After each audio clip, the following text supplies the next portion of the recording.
you're using your time very effectively. So I'm excited for this message. Evan's going to drop, and he's also getting a ton of leads, and this is very it's a product of his phone call. It's a product of his demo. So I'd bring out your manual, bring out your notes, because every day this guy's got a new Cutco joke. So I'm excited for this message, and let's give it up for Evan. All right. First thing I'm gonna do is I'm gonna drop this link in the chat, and it's a Google Doc. It's titled 77 Cutco Jokes. So the biggest thing with having fun on the demo, I remember in the beginning, so what I would do on my demos is I would dress up I would dress up in a suit and tie. I'd have the nicest background I could come up with, not a virtual background, like a real background. And I took myself so seriously on the demo. And I would always watch that Alex Funk video on Rex, and he said something, and it hit me one time. He said, "You have to own being the cheesy college kid selling knives." And then I was like, I had to come back to reality and be like, I'm not this high stakes salesperson. I'm literally just a college student showing a mom or showing a dad or showing a mom and dad some knives from Cutco. So and that had happened for me after I had like 5 no sales in a row. And I was like, I'd called Jacob. I said, Jacob, I did 5 no sales. Seabass said, if you get 3 no sales in a row, you gotta stop and do some field training. Like, I don't know what's going on. And then Jacob said to me, he was like, Evan, no sales are okay. It's gonna happen. Keep doing demos. And then I thought to myself, I said, okay, like what was going on? Like I'd been selling before, what was going on? And I noticed I was taking myself way too seriously on the demos. I actually had someone once who told me, can I give you some advice? Try to be a little bit more funny on your demos. And so I took that, and now every demo on every single slide at every single point, I'm cracking a joke. One of those 77 Cutco jokes. I've come up with some of my own, like personalized it a little bit. So what I'm gonna do is I'm gonna share my screen here and show you that there's 3 points when you're making jokes with Cutco. So first, when you call. So I have my calling Rex approach right here. When you're on the phone, you set the tone for the demo, and that's a part of having fun with it. So Mrs. Jones calls you, hi, Mrs. Jones, blah, blah, blah. You get down to what do you sell, or what is Cutco? And you just make a joke right there. You say, oh, it's baby alligators. We fertilize them at your house. You can literally make up anything hilarious. You can say, oh, we sell turtles. Oh, we sell baby sharks. Do you own any? Like literally just be ridiculous, and Mrs. Jones is gonna find it funny. And that comes, if like you're not a funny person, that comes just from confidence. It's not even about being funny. It's just confidently saying something ridiculous. And then Mrs. Jones will 99% of the time laugh. And if she doesn't, you can even follow up with like, oh, haha, they pay me just to say that joke. I know it's cheesy. And then she'll laugh with you. It'll, whatever you need to do to loosen the tension. So first on the phone, you set the tone for the demo. You get into the demo, right? And we have the demo right here. You're on the building rapport page, and this even further sets the tone for the demo. If you're awkward with Mrs. Jones, she's gonna be like, what's going on? But if you actually engage with Mrs. Jones and have a real conversation with her, then 1, she's gonna like you more, and 2, you're gonna feel like you're talking to someone. So it's just gonna be more fun. Everybody comes out of a I don't know, an intimate conversation and says, I got more value out of that conversation. So if you're real with Mrs. Jones and you actually ask questions and you actually care about her, then she's gonna better hear you when you ask for the close. And on top of that, you're just gonna have a better time on the demo. But then you get into the demo and you're just cracking jokes at every moment. Now I don't crack jokes on the About Cutco page, but I crack jokes at the scissors, right? They're cutting the penny. I say, Mrs. Jones, we're about to give Abraham Lincoln a haircut. And I make a joke, right? We get to the peeler. I say, when you're peeling up all your papayas, like, and I make a joke there, and she laughs.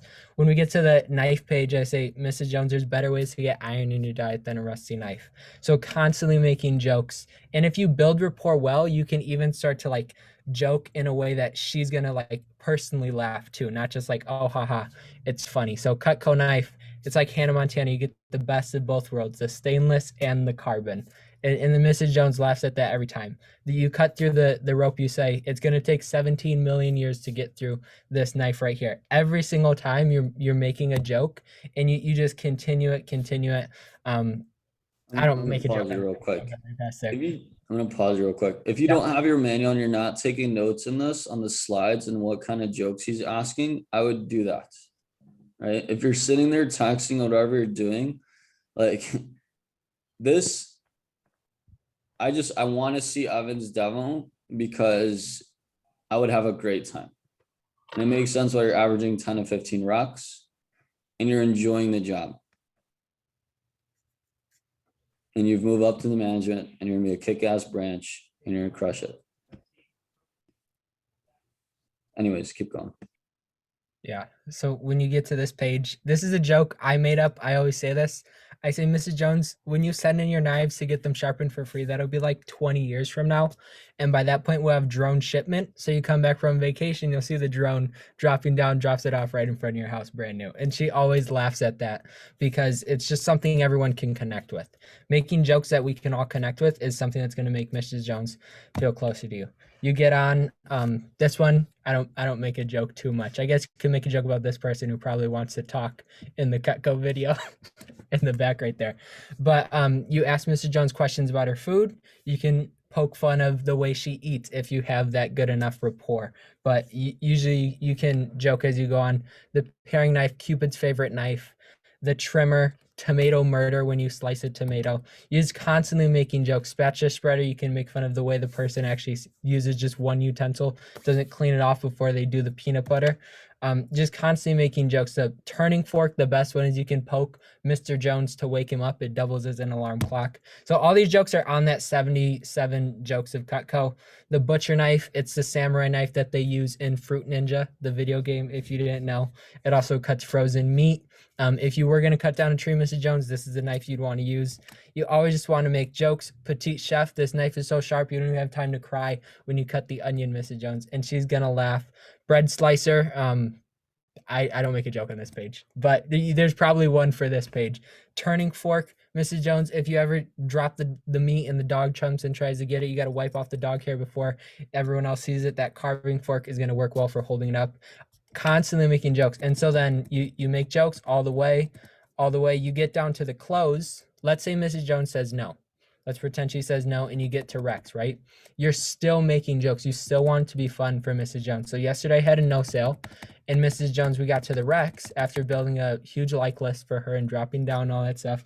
Got to the Rex. She gave me 5 qualified texted Rex. And at the end I said, Ms. Jones, how's my demo? And she said, I wouldn't have given you Rex if you didn't make so many jokes. If you're not fun, Mrs. Jones doesn't want to recommend you to her friends. Because if you're boring yourself, if you don't enjoy sitting down for 45 minutes doing a demo, why would someone enjoy listening to you?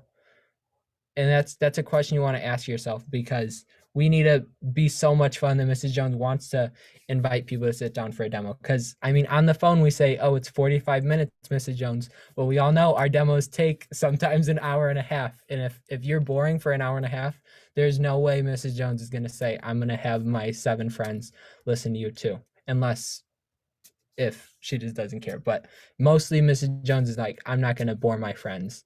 And so you want to be so much fun that Mrs. Jones wants to listen to you. And that's the general thing. Just have fun with it.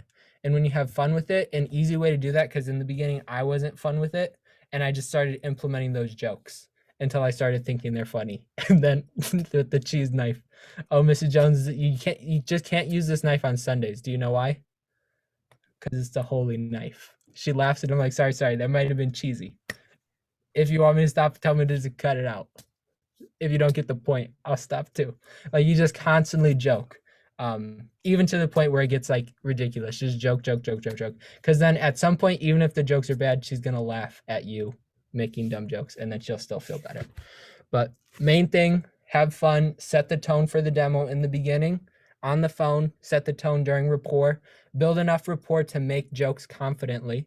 Then at the end, continue to make jokes with the Rex. Mrs. Jones, you don't know anybody? Oh my goodness, you're so much fun.